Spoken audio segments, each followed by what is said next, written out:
Hello, here we are, the Battle of Trafalgar. Yeah. Okay. Sorry for being so late, but I thought, fuck it, you don't really care. Anyway, this was the biggest sea battle, most important, known to, well, in English history, naval history.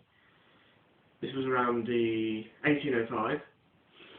It was this big sea battle against the British and the combined fleets of the French and the Spanish. So we had the Froggies and the Spanies versus the the tea drinkers.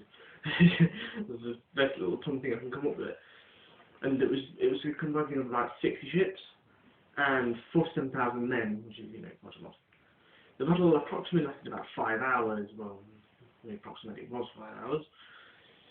And there was about 300 wounded, but 4,500 dead. Not surprising, considering what the stuff had to do.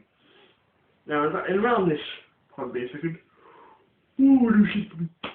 Around the 1800s, the Navy wasn't exactly the best, much like today, where the Army's not the best.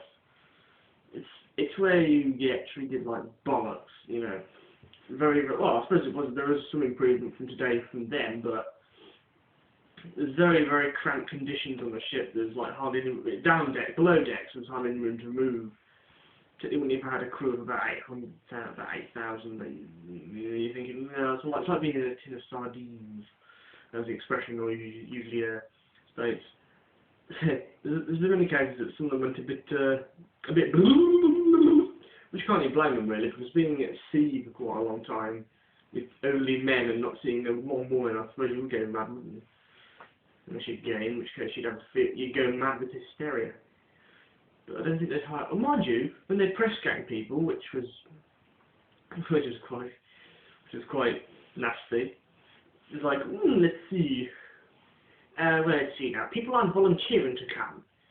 Why don't we just go around to the pub and knock some cunts out and ring on the wall? Yeah, good idea, Jeffrey. That's what they did. They say, right, are you drunk? Yeah. Your ass now, bitch. About in 2 years, 30,000 people have been 30,000 people have been press ganged. About 50% of the crew on each of the ships were press gang members. So half of them were press gang, half of them were probably volunteers.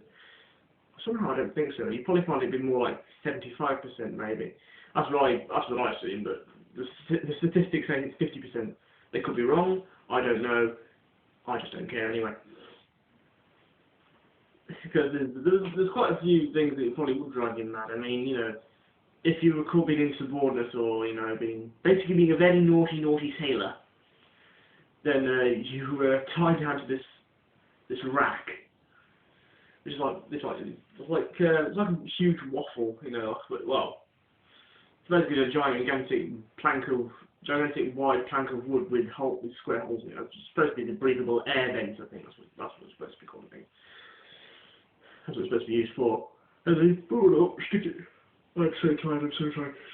Stood against the wall, or possibly even a post. I don't know. The thing I saw when they were showing this on this DVD, it was a post that they had it on. Mind you, the animation was a bit weird. The guy looked like he was having an orgasm while he was whipping it, which I thought, that's a bit weird. Anyway, that's what they were. They were stripped down, not totally naked. Their shirts were taken off, so they had their bare backs. To the person with the Cato Nine Tails, which, if anyone doesn't know what that is, it's basically this length of rope which has been split and has these heavy knots on, and there are different types. So the rope type was possibly not as bad as the wooden one. The wooden one was one with very, very, very heavy knots on it, so that would have frigging hurt. That would be for more serious things, I think that was. Or they just felt like they thought, hey, beat up ass and just with him. Of course, they were tied to the racks, you're thinking, oh, that's weird, why didn't we tie him down? In which case, it was stopping from thrashing around, because obviously if you get whacked with that thing, you'd be like, on the floor, wouldn't you? And that's to stop them from going knocking on the floor, so they don't want that. They want to just say, be a man and take the pay, you bastard. It was the friggin' earth.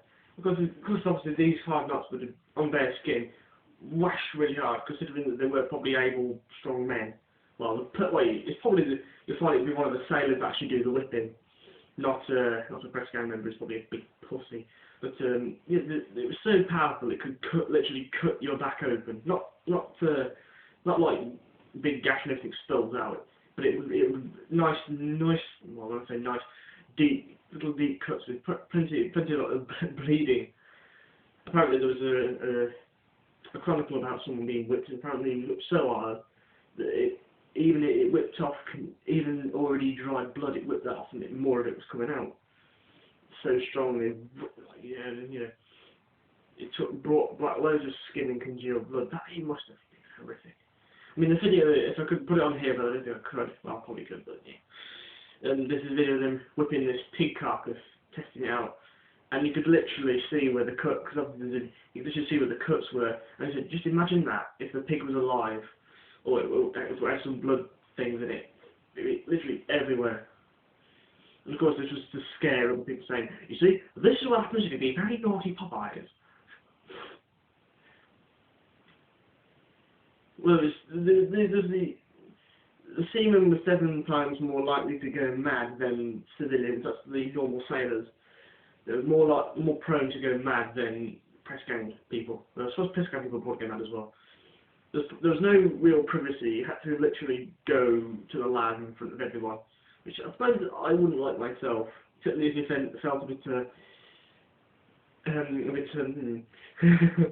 if I was, oh no, they're going to take the piss out of my wang. I don't know about the years of no land. I suppose just seeing endless blue, I suppose you would think about it. You'd be like, where the fuck's land, man? Because of lots of illnesses and rackies and fumes and that thing. Because for one man killed in battle, this is a nice little statistic that I think is actually true. For every one man killed in a battle, 40 of them died by disease. We've got a lot of you think about it, considering that. I am so damn tired, I'm so sorry. Sorry for the yawning. And then this is another edition of the cramped conditions. It's this head-to-head, shoulder-to-shoulder sleeping. It must have been freaking horrible. And before I'll stop this video after this bit, the only good thing about this, I suppose, was the fact that they were allowed 4 pints of beer, or 1 pint of lager, or a quarter pint of rum, which is basically spirit, in case you didn't know that. But obviously being drunk and disorderly is a bit of a, oh, you're going to be drunk, buddy. So I had to watch what they were doing with that. All the drunks. Alright, well, I'll continue this in my next video. This is where we're going to go into the battle, and it's not going to be that nice, apart from talking about how the surgery works, different types of shot, and pretty much what happens, really. Very, very nice, very nice. Yeah.